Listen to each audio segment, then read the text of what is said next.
The phone rang at 3:12 a.m., and the voice on the other end screamed for 30 grand, or her boy would die in agony. ***. In Columbus, Ohio, February wind howled around the small brick bungalow on a dead-end street near Morse Road. The mortgage was finally gone, the roof didn't leak, and the only debt left was the kind you couldn't see. Tom Harlan lay alone in the queen bed, the left side untouched and cold. Sarah had fallen asleep in the recliner again, phone in her lap, screen still glowing when he checked at midnight. 20 years together had trained him to ignore the small warnings.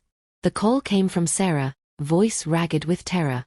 "Tom, it's Dylan. He's in the ER. They won't treat him properly unless we cover the upfront cost. 30,000, Tom. Right now." In the background, beeping monitors, hurried footsteps, the unmistakable echo of a busy trauma ward. "Which hospital?" he asked, already swinging his legs over the side. "Mercy General," she said. Then, too quickly, "in Reno." Reno. 2,000 miles from their quiet Ohio life. Tom es gut twisted. Dylan was 31, Sarah's son from before Tom ever met her. Tom had coached his little league teams, taught him to change oil in the driveway, paid for community college classes that never quite finished. He never legally adopted the kid. Sarah always said there was no rush, but he'd answered every crisis call for 2 decades. Wrecked cars, overdue rent, one last gambling debt. Sarah kept pleading. "My accounts are frozen from old medical stuff. Please, Tom. He's begging for you." Tom stared at the frost patterns on the bedroom window. He pictured his retirement fund, the modest nest egg built from 40 years on the assembly line. Then he pictured every time he'd wired money and later seen Dylan's vacation photos pop up online. New tattoos, bottle service, casino chips stacked high. "Sarah," he said quietly, "call his biological father." The line went dead silent. "What did you just say?" "You heard me. I'm not the ATM anymore."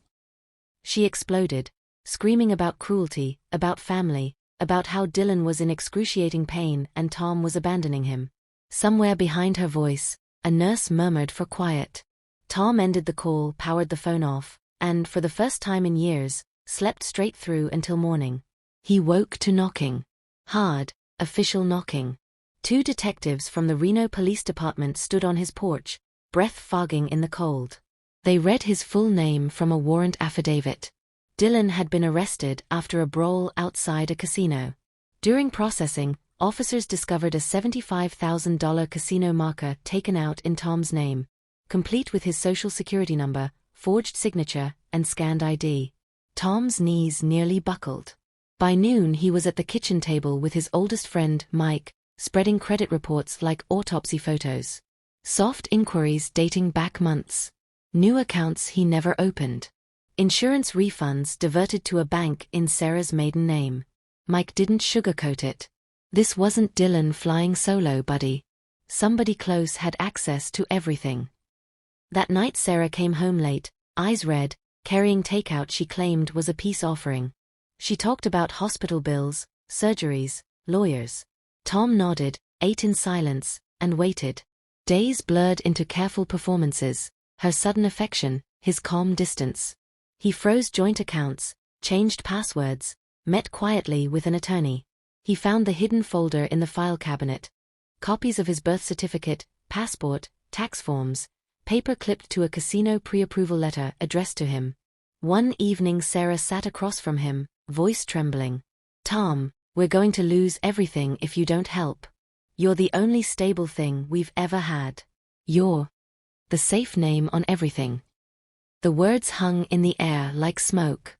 Tom looked at her for a long moment, then stood. "I'm safe, all right," he said. "From now on, safe from you." He walked out into the freezing night, filed for separation the next morning, and never sent another dime. The house stayed quiet after that. No more middle-of-the-night emergencies. No more watery-eyed pleas. Just the wind against the windows, and a man who finally learned the difference between family and a mark.